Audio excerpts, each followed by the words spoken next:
우리는 지금 코로나19의 거의 정점 시기에서 모두들 큰 어려움을 겪고 있습니다. 이럴 때일수록 우리는 더 겸손하게 하나님의 긍휼을 구하며 기도해야 할 것입니다. 또한 각자 최대한 조심해서 이 어려운 시기를 지혜롭게 넘어가야 할 것입니다. 그럼에도 불구하고 우리는 또 한 가지 기억해야 되죠. 코로나19가 주는 하나님의 메시지를 우리가 놓치지 말아야 합니다. 그래야지 이 어려운 시기를 지나면서 하나님의 뜻을 헤아리며 어려운 시기에서도 하나님의 뜻에 맞게 설 수 있으며 또 그 이후에도 더욱 온전히 하나님의 자녀로 살 수 있게 될 것입니다.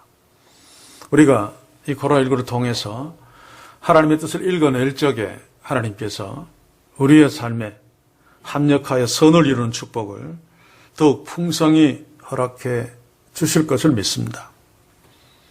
우리는 지난 시간에 바로 코로나19 상황 속에서 있는 우리를 돌아보면서 하나님이 주시는 경고를 주목했습니다. 이 땅의 황폐함, 또 특별히 조국교회의 타락상을 놓고 하박국처럼 기도하라는 주의 명령 앞에 섰었습니다. 이 하나님의 명령이 황폐한 이 땅과 조국교회를 위해 기도하라는 하나님의 공적인 명령이라면 오늘 이제 우리가 본문을 통해서 보려고 하는 이 기도의 명령은 다분히 개인적인 기도의 명령이라고 볼 수 있습니다. 자, 그러면 우리가 공적이든 개인적이든 왜 기도해야 하는가? 그것은 우리 인생이 그렇기 때문에 그렇습니다. 우리가 지금 겪고 있지만 코로나19와 같은 이런 어려움들이 우리 인생에 찾아올 수밖에 없고 만날 수밖에 없는 그런 세상에 우리가 살고 있기 때문에 그렇죠. 거기에다가 우리 하나님의 자녀들은 세상 사람들보다 더한 고난과 고통이 있습니다. 하나님의 자녀이기 때문에 하나님이 주시는 훈련이 있고 또 하나님의 자녀이기 때문에 사탄이 공격하는 미혹과 고난들이 있습니다. 그것까지 감당해야 되기 때문에 기도하지 아니할 수 없죠. 왜냐하면 우리가 우리의 스스로의 힘으로 이런 고난들을 이겨낼 만큼 강하지 않기 때문에 엎드려 기도해야 됩니다. 그런데 다시 확인하는 것입니다만 이 기도한다는 것이, 기도할 수 있다는 것이 얼마나 감사한 일인지 모릅니다. 아무리 어려운 상황들을 만난다 할지라도 우리는 기도할 하나님 아버지가 계시고 우리의 기도를 들어주실 전능자 하나님이 계시기 때문에 기도한다는 것은 아무리 강조해도 지나치지 않는 귀한 것입니다. 예수님도 인간의 연약함을 알아 제자들에게 기도하라고 명령하셨죠. 마가복음 14장 38절을 보시면 시험에 들지 않게 깨어 기도하라. 마음은 원이로되 육신이 약하도다. 자, 마음은 원이로되 육신이 약하도다라고 하는 것을 보통 저도 어릴 적에 부모님들의 기도 속에서 또 삶 속에서 이 말씀을 얘기하는 것을 들었는데 잘 쓰러지고 믿음을 지키지 못하고 연약하게 사는 삶을 핑계하는 구절로써요. 나는 마음은 하나님을 잘 믿고 싶은데 육신이 약해서 어쩔 수 없다. 그런데 그게 아닙니다. 그렇죠? 하나님께서 주께서 제자들에게 깨어 기도하라고 명령하시는 이유가 바로 이것입니다. 마음은 원이로되 육신이 연약하게 잘 무너지기 때문에 깨어서 기도하라. 무너지지 않도록. 그런데 주의 제자들은 주의 명령을 제대로 받아들이지 못했습니다. 그래서 기도하지 않았기 때문에 십자가 앞에서 그들의 연약한 육신으로 인하여 무너질 수밖에 없었죠. 무너지면 인생은 승리할 수 없습니다. 그래서 우리는 기도해야 됩니다. 주의 명령을 기억하면서 또 오늘 본문을 주목하면서 오늘 본문에서 야고보 선생은 편지를 디아스포라 기독교인들에게 그리스도인들에게 주면서 이런 연약함을 염두에 두고 있는 거죠. 그들도 우리와 다르지 않게 연약한 인생이기 때문에 그렇습니다. 물론 야고보의 편지를 받는 디아스포라 그리스도인들은 우리보다는 훨씬 더 믿음 좋은 자들이라고 여겨집니다. 그들은 믿음을 지키기 위해서 조국과 고향을 등지고 먼 타국 땅에 디아스포라로 살고 있죠. 그럼에도 우리와 다르지 않게 연약한 인생이기 때문에 고난 앞에서 속수무책일 수밖에 없습니다. 그래서 야고보 선생은 이러한 믿음의 지체들, 그리스도인들에게 기도하라라고 권면하고 있습니다. 이 권면은 성령을 통해 지금 우리에게 하고 있는 말씀입니다.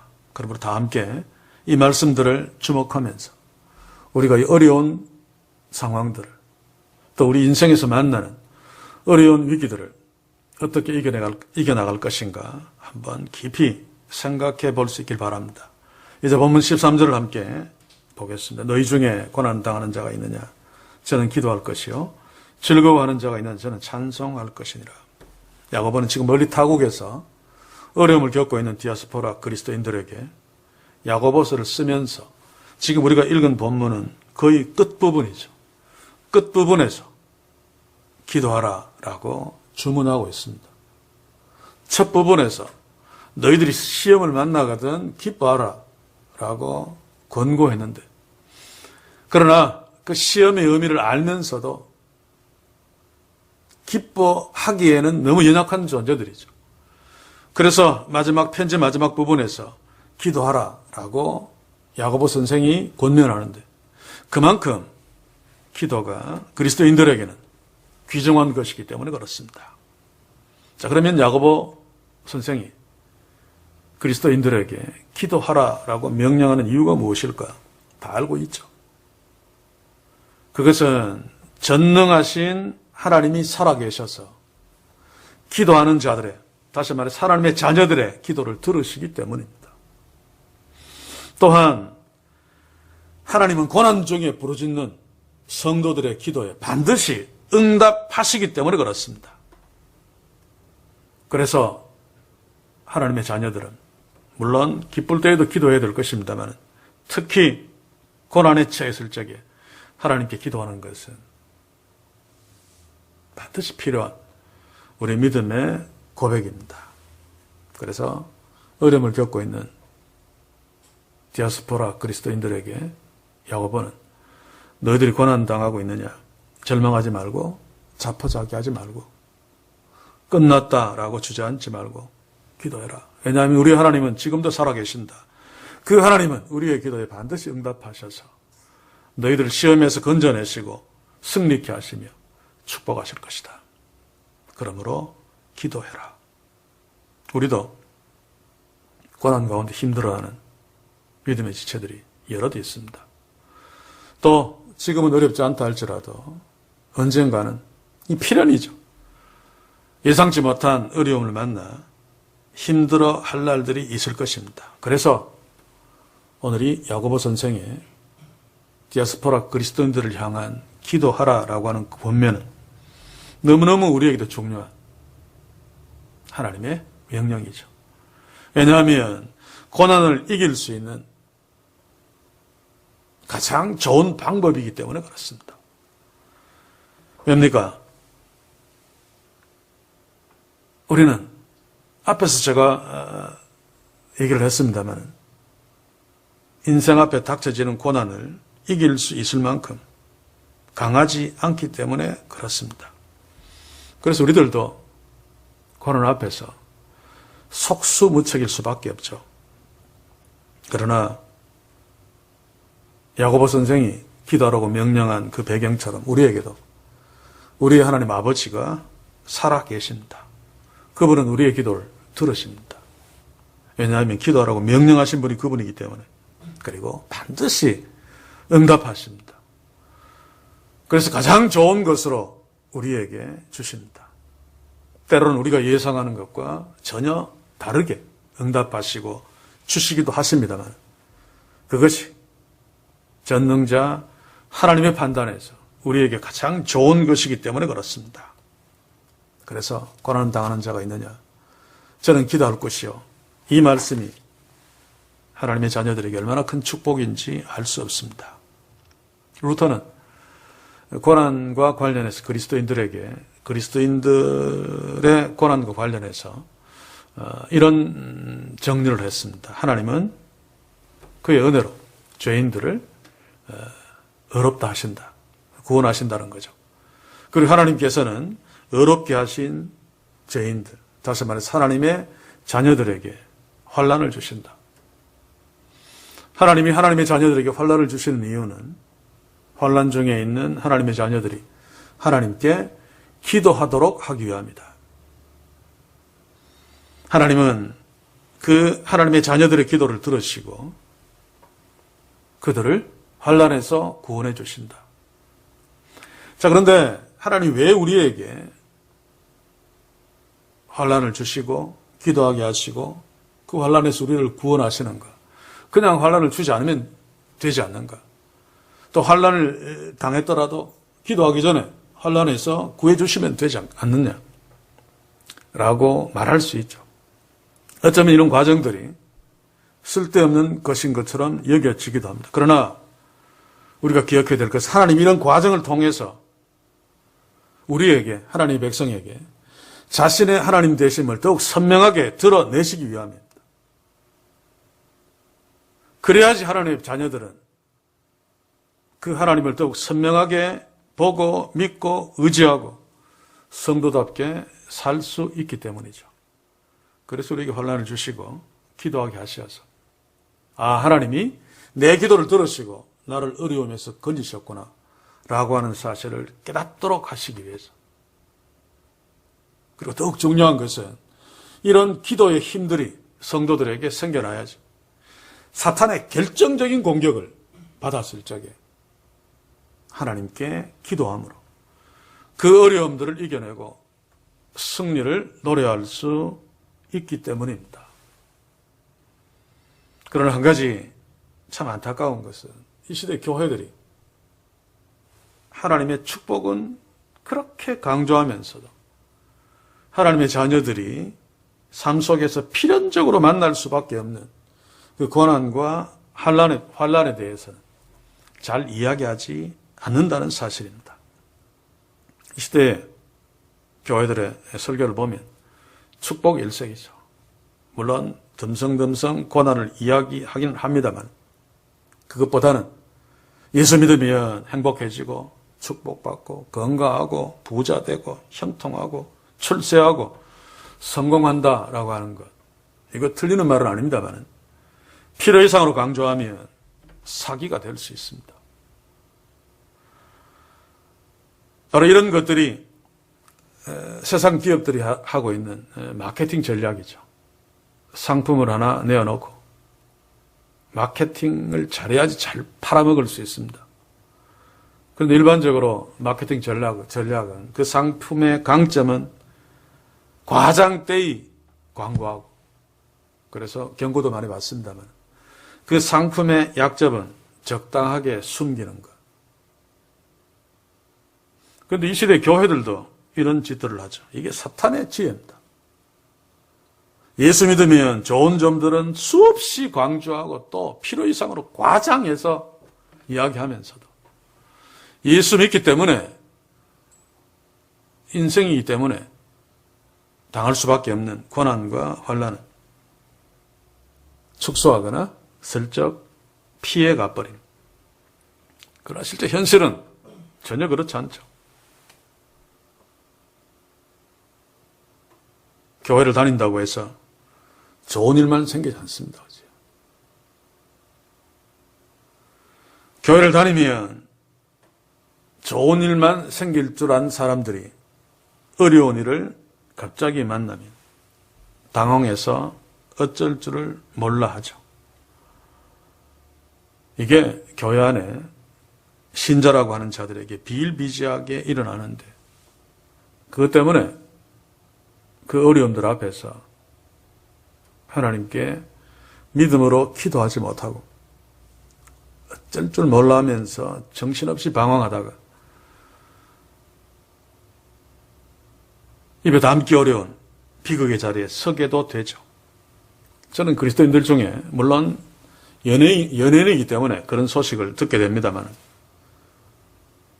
예수 믿는다고 하는 연예인들이 스스로 목숨을 끊는 상황을 종종 봅니다. 과거에 있었죠. 굉장히 가슴이 아픕니다. 그러면서 이게 우리의 책임이 아닌가. 이 시대 교회들을 돌아보면서 잘못된 메시지를 주어서 그런 안타까운 결과를 낳은 것이 아닌가라고 하는 생각에 죄책감까지 느낍니다. 제가 그 사람의 삶을 모르기 때문에 그냥 대강 상상해 보면 연예인이라는 것은 인기를 먹고 살기 때문에 굉장히 스트레스를 많이 받죠. 정치인들도 지금은 그렇습니다. 계속 무슨 설문조사를 해서 인기. 그래서 어쩌면 정치인들이나 연예인들이 점집에 훨씬 더 많이 가고 무당들에게 또는 무슨 법사 이런 자들에게 더 심하게 의지하는 것처럼 보입니다. 이해가 갑니다.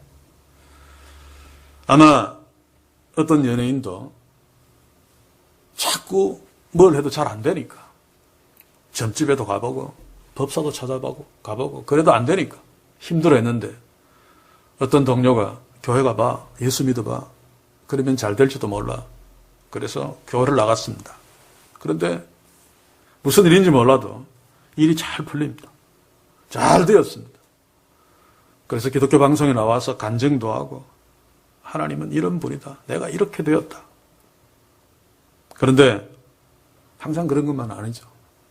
그러다가 어느 날 인기가 갑자기 떨어지기 시작하고 그래서 그것을 만회해보려고 몸부림치면서 여러 가지 일들을 시도해보는데 하나도 잘 되지 않고 다 실패합니다. 그러다가 끝내는 극단적인 선택을 하고 마는. 이것은 실제 그런 일이 있었다는 것이 아니라 그럴 것입니다. 이게 다 교회가 메시지를 잘못 주어서 생긴 거죠. 축복을 과장하고 필연적으로 있는 고난을 축소시키고 적당하게 피해가도록 가르쳤기 때문인지 모르겠습니다. 그래서 우리도 이런 부분에서 조금 주의할 필요가 있습니다.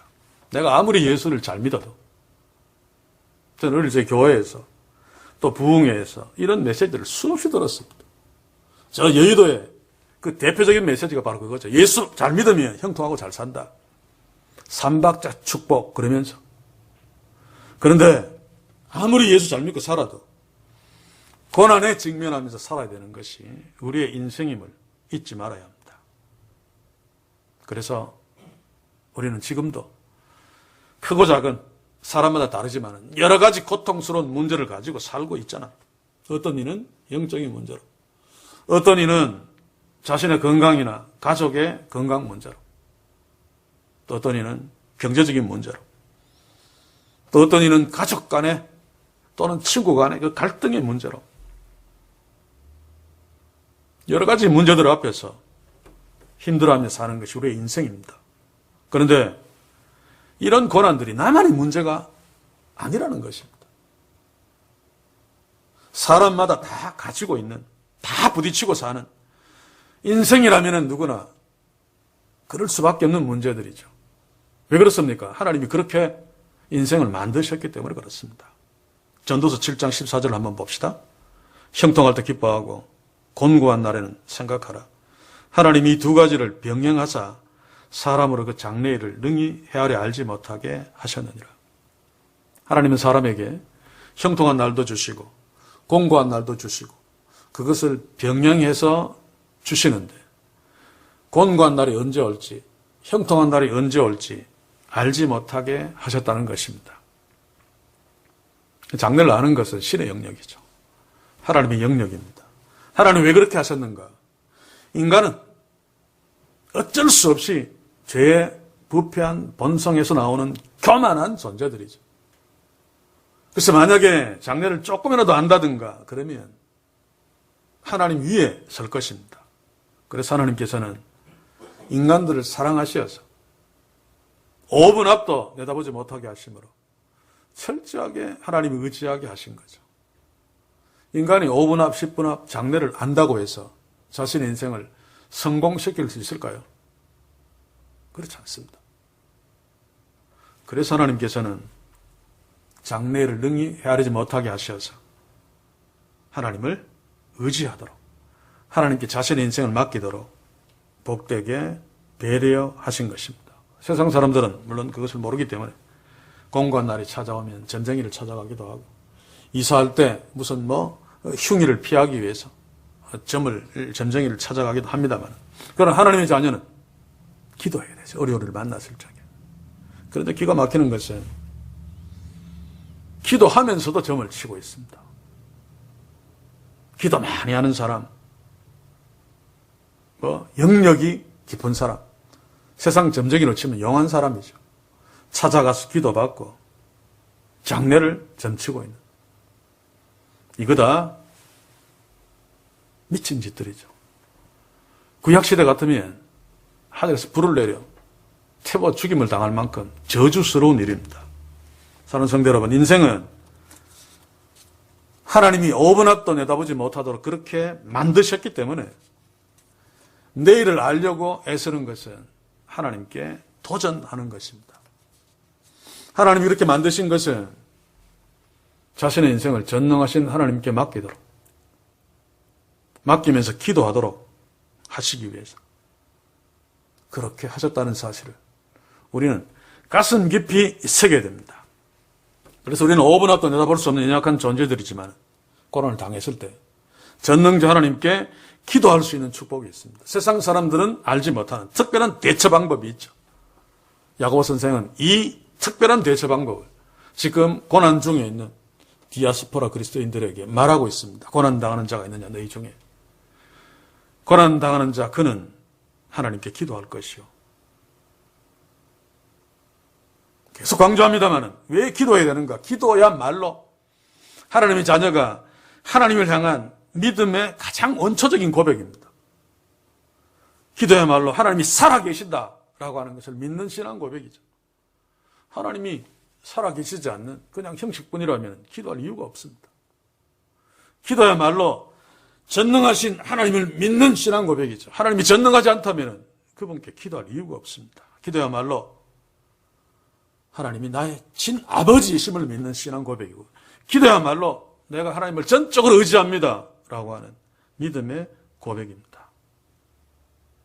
그리고 그 기도를 들으시는 우리 하나님 아버지는 우리가 기도하면 반드시 그 기도에 응답하시는 분이시기 때문에 우리는 기도해야 합니다. 그래서 기도는 하나님의 자녀들의 특권입니다. 특권. 어떤 고난이, 어떤 어려움이 닥치더라도 주께 내어 맡길 수 있는 특별한 축복이죠. 이것은 예수님이 십자가에 죽으심으로 우리에게 주신 것입니다. 지성소 휘장이 찢어졌죠. 그래서 우리는 하나님 앞에 산제물로 담대하게 나아갈 수 있습니다. 하나님 앞에 담대하게 나아가는 특권 중에 하나가 바로 하나님께 기도하는 특권이죠. 그래서 우리는 인생의 험난한 폭풍우를 만났을 적에 왜 내게 닥친 폭풍우가 이렇게 크냐? 다른 사람은 안 그런데 라고 하면서 분노하고 화를 내며 두려워할 것이 아니라 주께서 열어주신 십자가로 말미암아 우리에게 준 특권, 그 전능자 하나님 아버지께 기도해야 합니다. 기도하면 우리로 하여금 그 폭풍우를 이길 수 있도록 배를 주시거나 아니면 폭풍우를 잠잠케 하시거나 아무튼 하나님의 방법으로 우리를 그 폭풍우에서 건져주시고 승리의 노래를 부를 수 있도록 축복해 주실 것입니다. 그래서 오늘 말씀에도 고난 당하는 자가 있느냐 저는 기도할 것이요. 바로 이어서 즐거워하는 자가 있느냐 저는 찬송할 것이요. 바로 기도의 결과가 즐거워하는 것이기 때문에 그렇습니다.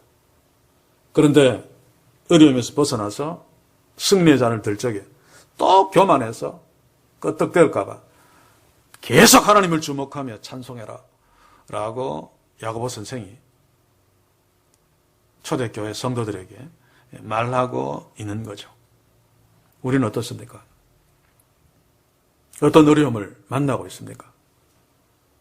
그 어려움 앞에서 어떻게 반응하십니까? 왜 내 등의 짐이 이렇게 무거워? 다른 사람들을 보니까 그렇게 가볍던데.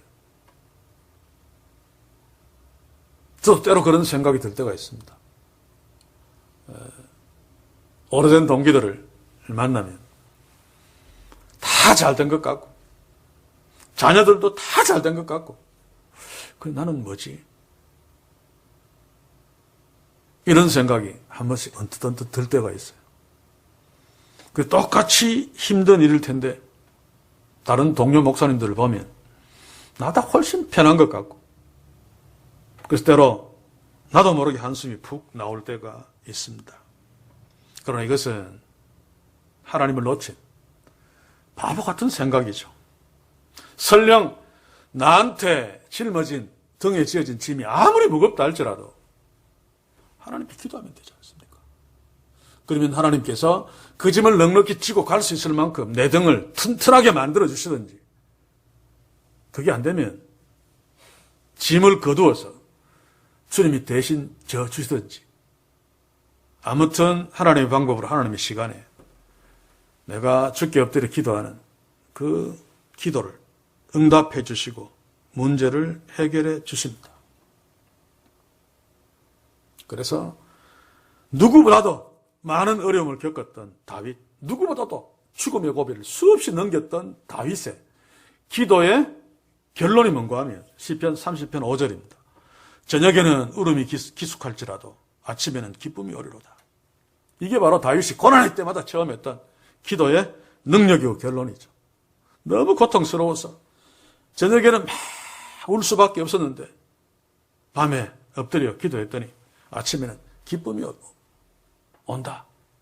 하나님이 기도에 응답하시어서 그 울 수밖에 없는 여건들을 해결해 주셨기 때문이죠. 사도 바울은 자신이 처해 있는 환경을 놓고 이렇게 고백합니다. 빌립보서 4장 12절 13절 내가 비천에 처할 줄도 알고 풍부에 처할 줄도 알아. 모든 일에 배부르며 모든 일에 배고픔이 모든 일에 배부르며 제가 잘못 적었습니까? 배고픔과 풍부와 궁핍에도 일체의 비결을 배웠노라. 내게 능력 주시는 자 안에서 내가 모든 것을 할 수 있느니라. 바울은 물론 즐거운 일도 있었겠습니다만 그게 풍부고 배부른 것이겠죠. 그러나 어려운 일들이 훨씬 더 많았습니다. 비천함, 다시 말해서 배고픔이여 궁핍하고 이런 상황에서도 바울은 모든 것을 할 수 있었다 라고 고백하는 힘이 뭔가 하면 바울은 자신의 기도를 들어주시는 하나님이 계셨고 그 하나님께 기도하면서 살았기 때문입니다. 그래서 바울은 잊지 않고 빌립보 교회 성도들에게 기도하라라고 권면하고 있죠. 빌립보서 4장 6절 7절을 보시면 아무것도 염려하지 말고 오직 모든 일에 기도와 간구로 너희 구할 것을 감사함으로 하나님께 아뢰라. 그리하면 모든 지각에 뛰어난 하나님의 평강이 그리스도 예수 안에서 너희의 마음과 생각을 지키리라. 고난 당하는 자가 있습니까? 힘들어 어쩔 줄 몰라하는 자들이 있습니까? 오늘 본문처럼 고난 당하는 자가 있느냐? 저는 기도할 것이요. 하나님은 어려움에 처해 있는 우리에게 그 어려움을 보면서 한숨 쉬지 말고 하나님을 주목하며 기도하기를 원하고 계십니다. 자, 그러면 기도가 도대체 어떤 것이기에 기도하라고 명령하고 기도하면 도대체 우리가 어떤 경험들을 하게 되는가? 대체로 두 가지 면에서 놀라운 체험을 하게 됩니다. 제가 예전에 이 기도에 대해서 이야기할 적에 저의 체험을 얘기했습니다만 오늘은 일반적인 이야기를 하겠습니다. 가장 놀라운 기도의 체험이 기도하는 자가 변한다는 사실이죠. 이것은 기도하는 자마다 경험할 수 있는 움직일 수 없는 기도의 능력입니다. 갑자기 어떤 환란에 부딪힙니다. 어떤 위기에 처합니다. 처음에는 앞이 캄캄해지죠. 이제 끝났다. 그러면서 절망하면서 두려워하면서 어쩔 줄 몰라 합니다만 그러나 거기에서 끝나지 아니하고 하나님께 나아가 엎드려 기도하기 시작하면 문제는 전혀 해결되지 않았는데, 아니 더 상황이 나빠졌는데도 이전에 두려워하면서 벌벌 떨었던 그 두려움이 사라지고 담대해지는 것을 체험합니다. 힘이 생기는 거죠. 이유가 뭡니까? 하나님을 만났기 때문입니다. 기도는 하나님을 만날 수 있는 통로죠. 물론 당연합니다. 그죠? 하나님께 기도하기 때문에. 그래서 우리가 기도 몇 번입니까? 지난번에 보았던 다윗의 상황, 시편 3편을 한번 봅시다. 다윗이 갑작스러운 고난을 당하고 어쩔 줄 몰라 하죠. 3편 1편을 보시면 여호와여 나의 대적이 어찌 그리 많은지요. 일어나 나를 치는 자가 많도소이다. 2절에도 계속 그렇습니다. 많습니다. 큰일 났습니다. 죽겠습니다. 그런데 다윗은 거기에서 그냥 주저앉지 않고 하나님께 엎드려 기도합니다. 시편 3편 4절. 내가 나의 목소리를 여호와께 부르짖으리 그 성산에서 응답하시도다. 다윗은 그 절망적인 상황 앞에서 그냥 낙심만 하지 아니하고 하나님께 엎드려 기도했습니다. 그러니까 하나님께서 먼저 다윗의 상황을 변화시키기 전에 다윗을 변화시켜 주셨죠. 3편 6절 봅시다. 천만인이 나를 둘러치려 하여도 나는 두려워 아니하리로다.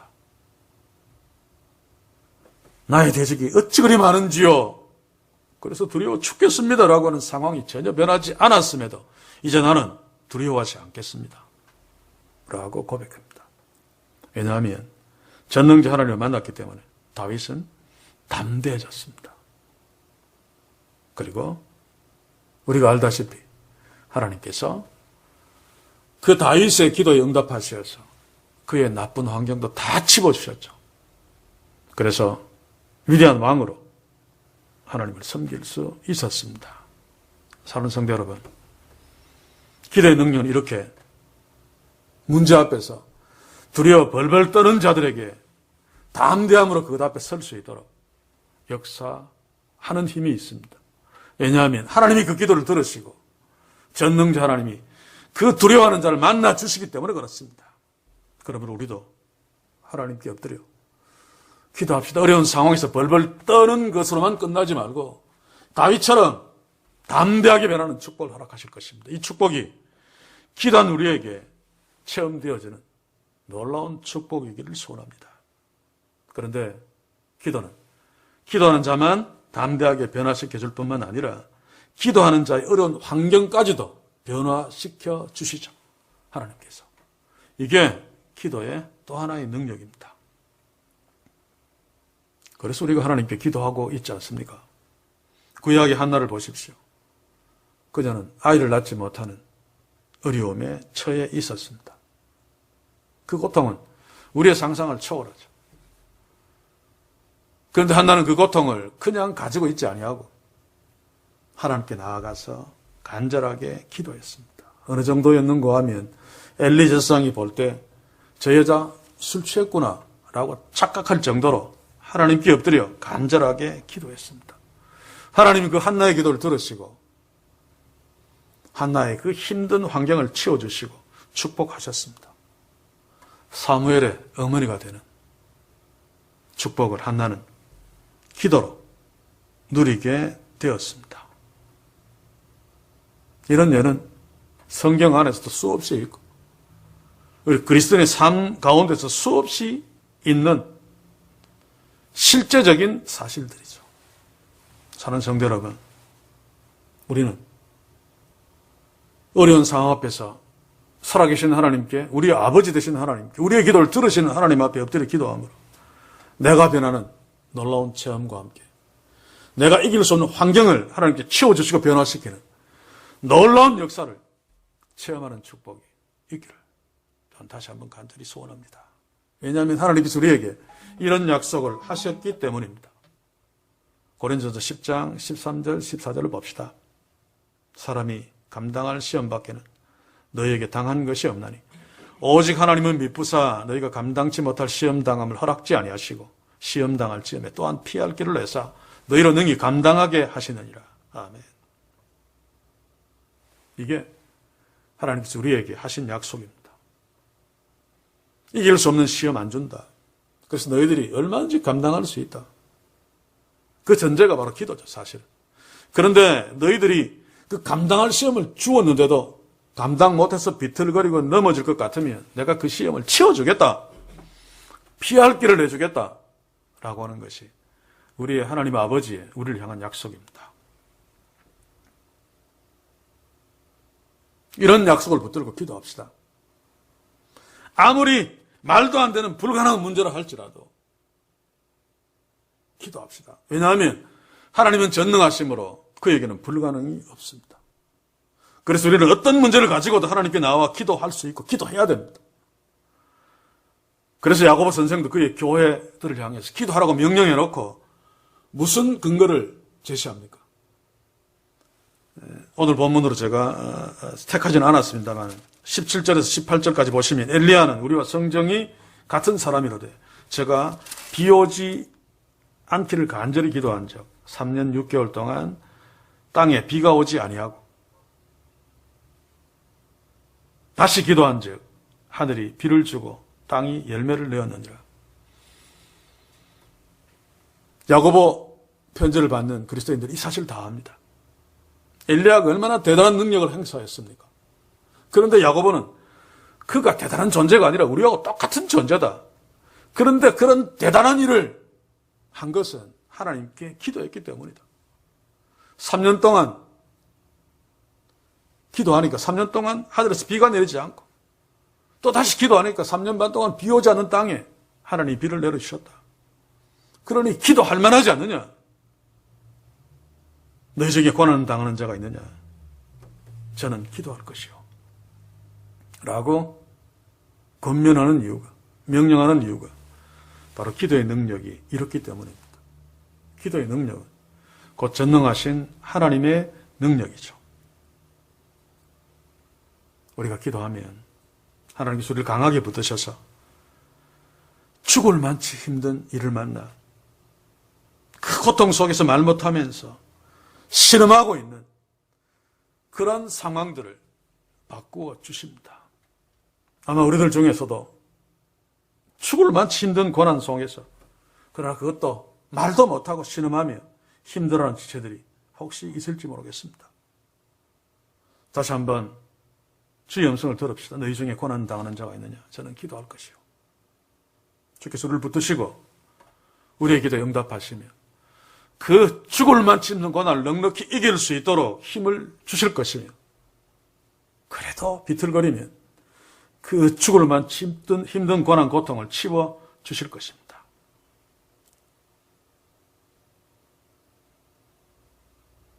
그러므로 즐거워하면서 하나님을 찬송할 수 있게 될 것입니다. 사랑하는 성도 여러분, 지금은 고통스럽더라도 우리 하나님 아버지께 엎드려 기도하므로 주께서 그 고통을 치워주셔서 오늘 야고보가 그의 교회에게 말씀한 대로 즐거워하면서 찬송하는 날이 오게 될 것입니다. 이 축복이 고난의 때에 낙심하고 주저앉지만 말고 전능자 하나님께 기도함으로 우리 모두가 누리게 되는 축복이기를 주의 이름으로 간절히 소원합니다. 기도합시다. 주여, 코로나19보다 더 어려운 코로나 앞에 서 있는 우리 믿음의 지체들도 있습니다. 또한 우리들도 동일하게 어려움을 만나 왔었고 또 앞으로도 어려움을 만날 것을 또한 예상합니다. 주여, 그럴 때마다 오늘 주신 말씀대로 절망하면서 주저앉는 대신에 하나님께 엎드려 기도할 수 있도록 성령이여 우리 속에서 역사하소서. 어려운 환난으로 인하여 앞이 캄캄해지더라도 기도해야 되겠다는 생각을 주의 성령께서 우리에게 주시어서 우리 하나님 아버지께 엎드려 기도할 수 있도록 축복하심으로 고난에서 축복으로 상황이 바뀌어 찬송할 수 있는 복의 자리에 우리 모두 서게 하시옵소서. 우리에게 이런 기도의 축복과 이런 기도의 응답의 축복을 주실 것을 다시 한번 믿고 간절히 소원하며 예수님의 이름으로 기도하옵나이다. 아멘.